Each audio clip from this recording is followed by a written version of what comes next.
Welcome back to Ranger Made Knives. I'm Bob, glad to see you here. Today we're going to talk about the Moenworks Hardcore Grinders Carbide Rotary Platen.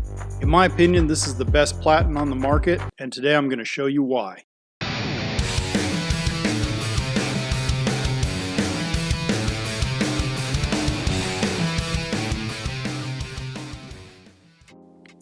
Alright, so I just want to be clear from the beginning, this is not a sales pitch. Jerry Moen is a good friend of mine, and I have seen the development of this platen from the very beginning, from some of the prototypes that Jerry made and worked with others on developing. So I have a good idea of where this came from and the idea behind it. So really there's two parts to this. There's the rotary platen itself, and then there's the blade fixture that works in conjunction with the platen. Either can be used individually as well. So I'm going to start out, I'll show you a few of the features of the platen, and then we'll get into the blade fixture. All right, so as you can see, the whole thing is pretty much constructed of anodized aluminum. It has a hard anodized table. And that table can be adjusted by turning a knob on the bottom and then locking down with the handles on the side. In the back there's a tensioner that lets you tighten up and loosen the gate's rotary belt. Though the table is very rigid, it's designed in such a way that you can change belts easily. Now because the rubber and Kevlar gates belt runs across a carbide platen, it can generate a lot of heat. So the whole system is internally cooled by a fan run by the gates belt. In this sequence I'm showing how I get ready to start grinding. So the first thing I do is I square the table to the face of the platen. And this is just a machinist 90. And you can see I'm using the knob below the table to adjust it until I get a perfect 90 between the table and the platen. And once I'm confident that it's square, I'll go ahead and lock the table back down. Now I'm going to zero out my angle finder so that in the future when I make adjustments, I know that those are relative to the table being square.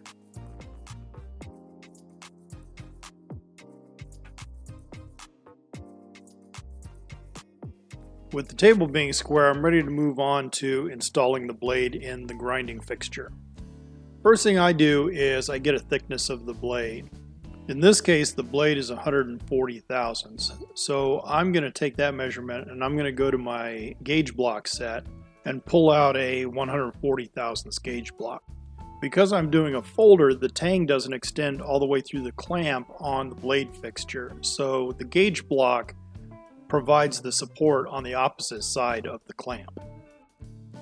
Now the way this fixture works is you have this tombstone style clamp that's attached to the base of the fixture, and it rotates 180 degrees, so you can grind one side of the blade, loosen it, spin it 180, and then grind on the other side of the blade.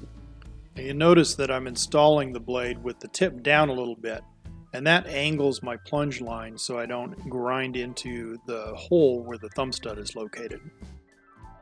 Now is also probably a good time to mention that the tombstone style clamp is available in two sizes. I'm using the smaller one here, but if you're doing larger blades, there is a taller tombstone clamp that should facilitate most blade sizes. Now I'm going to adjust the back stop. And these are just little stops that go up against the back of the blade so that when you start to push on the blade, especially as it gets thinner at the grinder, it doesn't flex while you're grinding. And I just push it up against there and tighten the screw. Before we move on to the grinder, let's take a quick look at the fixtures. So this is the fixture that I'm installing the blade on right now. That's carbon fiber attached to the bottom. The whole thing is hard anodized aluminum. And this is a sled, for lack of a better term, that allows you to get more angle. Basically, if you max out the angle on the table and you need some more, for example if you're doing a swedge on the top of a blade, this gives you an extra 11 degrees and the blade jig just fits onto the sled.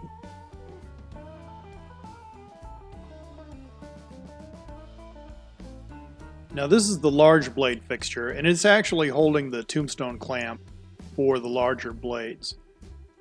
The way this one works is instead of pivoting, you grind one side, remove the clamp, and put it on the opposite side, so the whole fixture will turn from one side to the other. And you can grind some pretty big blades using this fixture.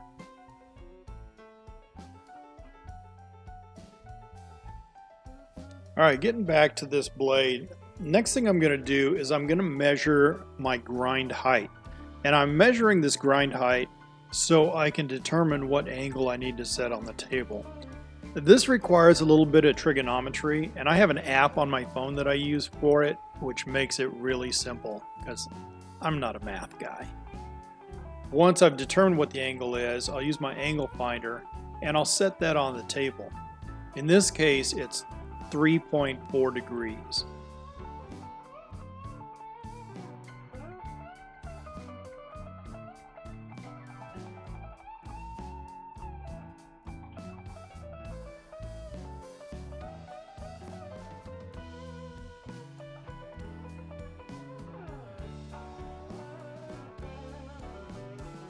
And we're ready to start grinding. Now this blade is W2, and that's why it had a rough grind on it already. It's already been heat treated, and I'm going to go in and finish up the grind on this thing. So I'm starting off with a 50 grit blaze belt.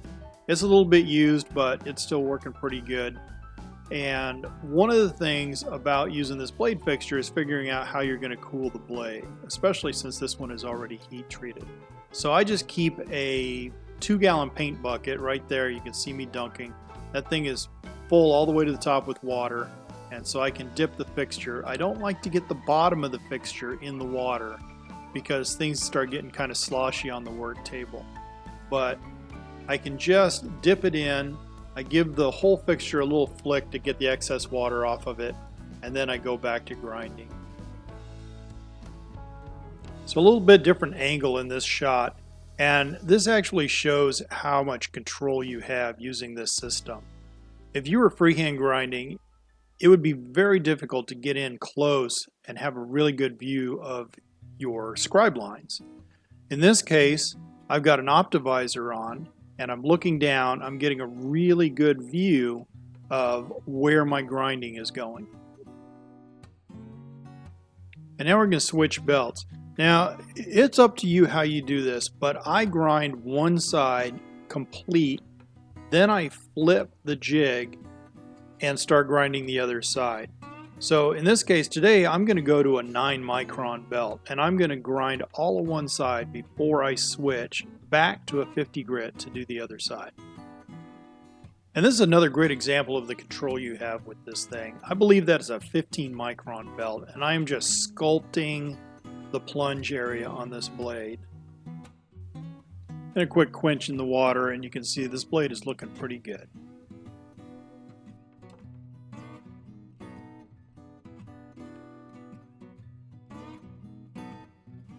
Once I'm finished up with the 9 micron on that side, I'm going to loosen up the tombstone clamp on the bottom, and I'm going to swivel this thing around. Now it has a stop pin and it has a track, so it's set at exactly 180 degrees. So once I've spun it around, I'll tighten it back up, and then I'm going to adjust the backstop for the other side.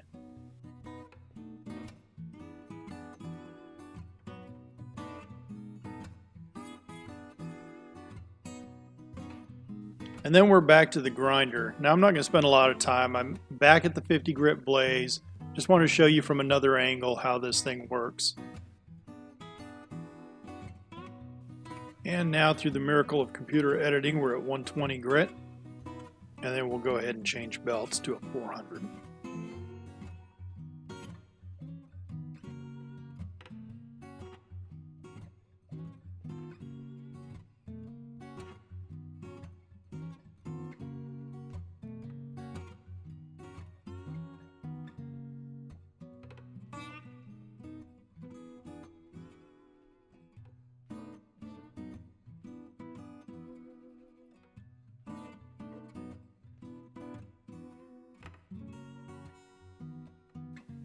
And some more delicate sculpting in the plunge area.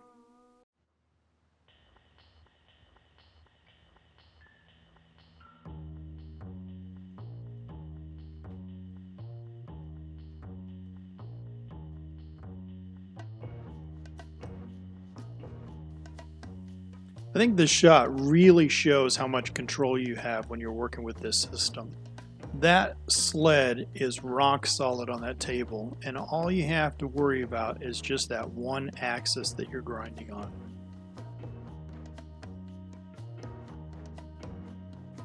Alright, now we're finished up grinding. I went to 9mm on both sides, which is not really necessary. Of course, it just depends on what you're going to do. In this case, the blade is W2, and it does have a Moen. So once I get it out of the fixture, I'm going to hand sand it, and I'm probably going to start at 1000 grit, because I've found that even though you're at 9 micron, there tends to be a few little scratches that are deeper than that 9 micron. 9 micron, for those that don't know, is equal to about 2400 grit. And I have experimented with going to 9 micron, pulling the blade out, and going straight to the buffer to put a high polish on, especially on Damasteel. That works fairly well. But the reality is you still sometimes have some very small scratches you end up going back to clean up. So I'm just going to give this a quick wipe, and you can kind of see there's a really nice shine on this blade right now, and this is before hand sanding. There, look at that reflection. Alright, so now I've got the blade clamped up, and this is my hand sanding fixture. We're going to start at 1000 grit, and I think this is where we're going to wrap up the video. Couple quick notes on the Moen/Hardcore Platen. Jerry is no longer working with Hardcore on developing Platens. He's decided to start doing some stuff on his own, and he's got some new, very interesting Platen systems coming out in the next year. They're going to take the ideas that he has from this one, and they're going to take it to the next level. And that's all going to be through his company, Moenworks. These rotary Platens are still available through Hardcore grinders, and Jerry Moen also has a few of these units left in stock if you're interested. So contact Jerry at Moenworks.com if you're interested in buying one of these. That's it for today. Everybody be safe out there. This is Bob at Ranger Made Knives, out.